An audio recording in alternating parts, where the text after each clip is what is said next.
Welcome, welcome, welcome. Forest Night out in St. Louis. Very quickly. Want to share some. I had just a ton of questions come up today, and I wanted to share this very quickly because um, uh, uh, one, I just got a lot of questions come up. I posted my activity for the week, basically my DMO. Ooh, this is crazy on here. Hold on a second. Let me adjust my. Got some funky stuff going on with my green screen filters here. Look like I'm disappearing. I don't know what's going on. This is weird to see. Let's try that right there. It looks much better. So I'm back. Got to get me a better camera here and get some different lighting. I think you need to get some softer lighting. Anyway, so I'm back. So I had a bunch of questions come up. I posted up my weekly schedule in terms of how I work versus prospecting versus building a team and how many customers I get on the average. And I'm a systems guy. Once I figure out how something works, and I think about where people look and where people live, I put myself in front of the eyeballs. So and it's God, what was a babe? What was the song about somebody seeing you? What was that? God bless America. They did it at Rankmakers Live last year. It's like a rap song.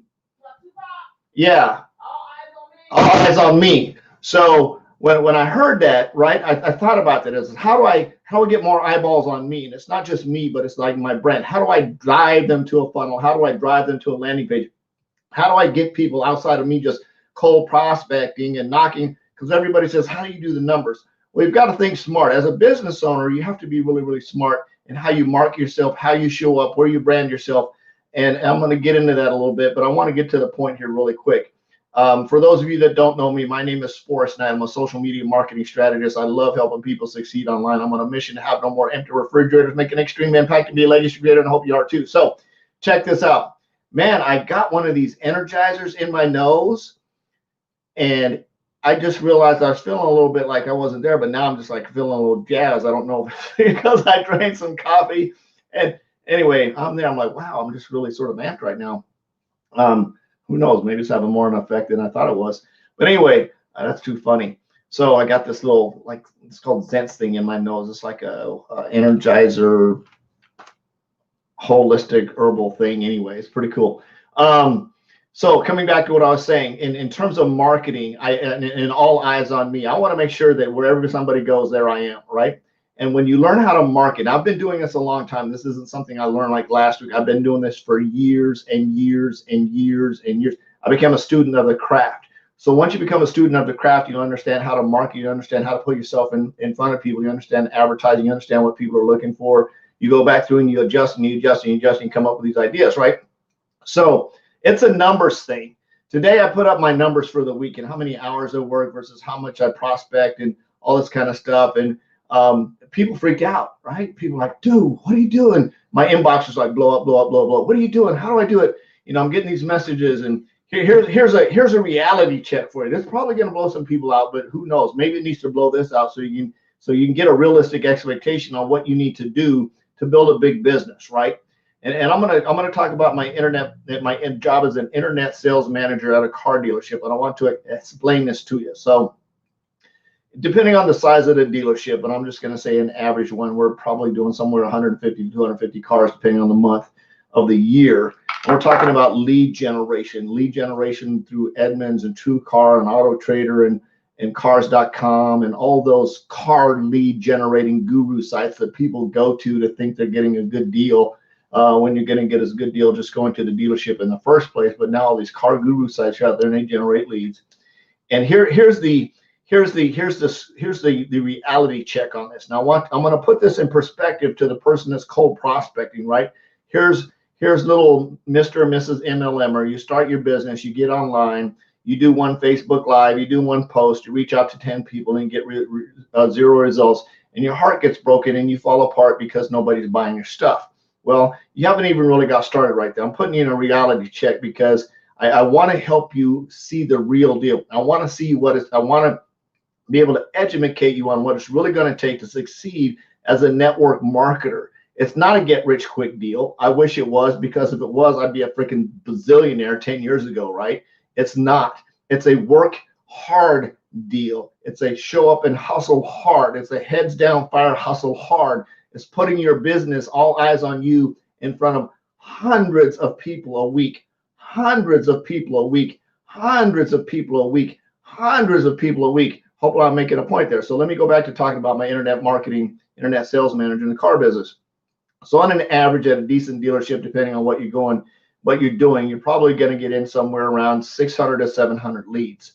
These are leads. Now get this, get this, get this. These are leads that these people are actively seeking the information. It's not a cold prospect where you're sending out a message saying, are you open to look at my product, service, or opportunity? This is somebody that's on the internet looking for a car, right? And they're looking for a specific car because they sent you an email that says, I want to know if you have this car and how much does it cost, right? So they've already elevated themselves past the first 2 or 3 positions. They're actively looking for whatever reason. Maybe they want something new. Maybe they're kicking tires. Maybe they saw a commercial. Something elevated their thought process and their consciousness to go in and look for buying a car. So here they are in your inbox, in your email saying, I want this information.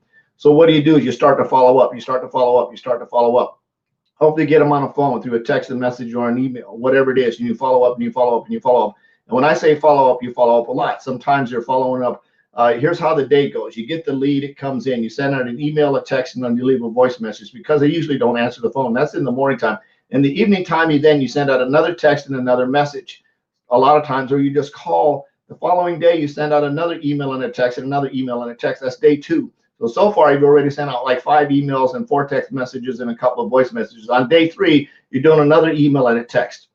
Day 4, you're doing another email and a text. Day 5, you're doing another email and a text. You still haven't communicated with somebody who actually reached out to you to ask you about buying a car, right? This is a warm lead prospect. This is just one. And you've got 600 or 700 more of those that are going to come in. And you know that based on the numbers, because you've been tracking it, you've been doing it for such a long time, that 30% of those, 30%, no matter what you say to them, no matter what you do, no matter what kind of correspondence you say, even if you walk up to their door, knock on their door, put $1 million check on their front door, they're not going to respond to you. 30% just don't know where they go. They don't ever respond. 30%. So 30% of 700 leads is 210 leads, right? That's a lot. Sometimes 3 is 21. So yes, 210 people never respond at all. They're just out there. But you don't know what 210 those are in the 700. So you do the emails, you do the follow-ups, you do the text, you do the emails, you do the follow-ups, you do the text, you do the emails, you do the follow-ups, you do the voice message, you do the emails, you do the follow-ups, you do the text message, voice messages, voice message. Eventually, somebody responds to you. And out of those 700 leads, somewhere in that bucket, you average somewhere between 95 to 110 people actually come in and turn into a sale. And now understand this is just 1 month because you're rolling this over, right? Some of these people don't buy for 120 days. So you've got leads from 120 days ago that are now going to come buy a car. So the averages average up to where you should be somewhere around 12 to 17% of the leads. You end up getting 12 to 17% of active leads that reached out to you that actually end up buying a car, right? And I wanted to throw those numbers at you. So when you're out there prospecting, as a network marketer and you're knocking on people's doors of complete strangers that don't know you, asking if they're open to your product, service, or opportunity, and you send out 100 messages and you get crickets, that's absolutely okay.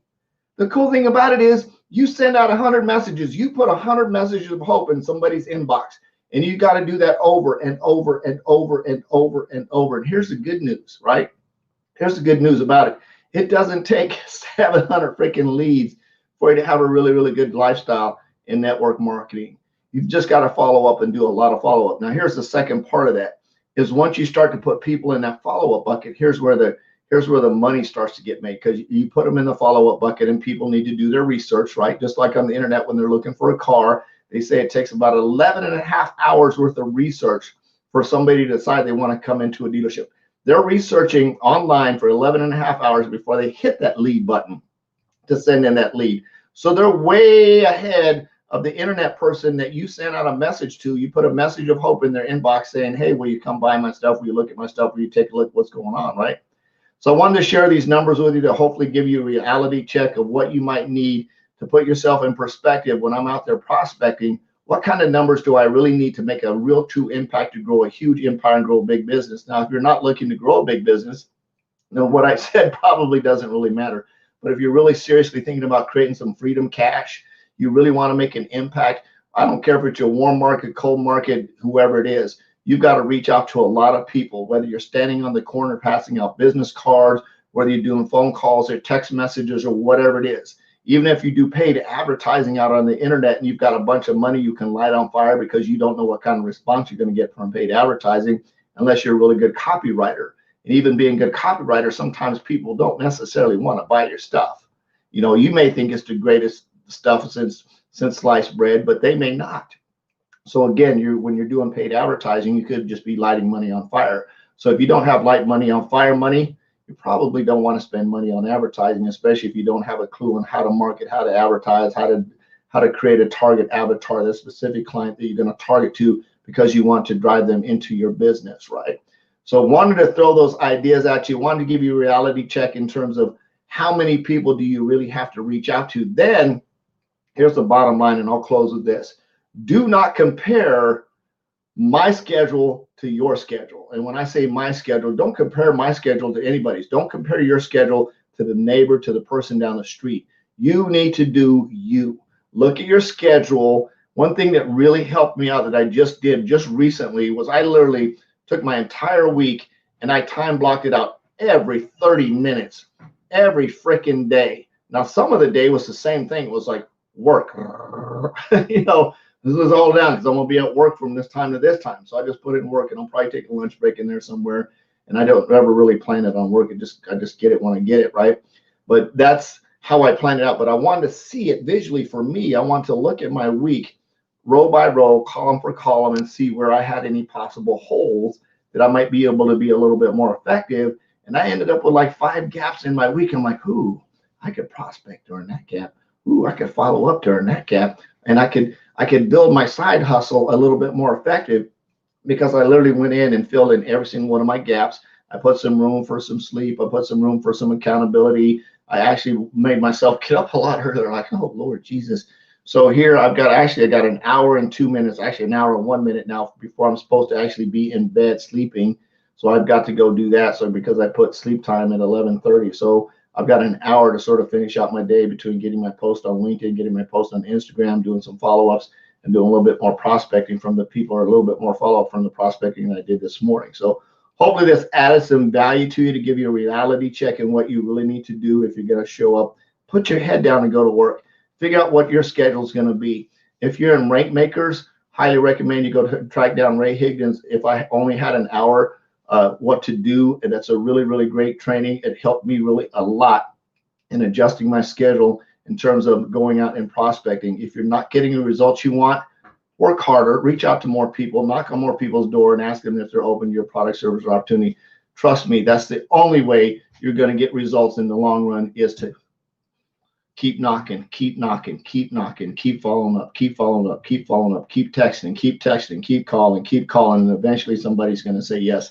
I love you. Jesus loves you. There's absolutely nothing to do about it. I'm on a mission to have no more empty refrigerators, make an extreme impact, and be a legacy creator. I hope you are too. We'll see you tomorrow. Bye-bye.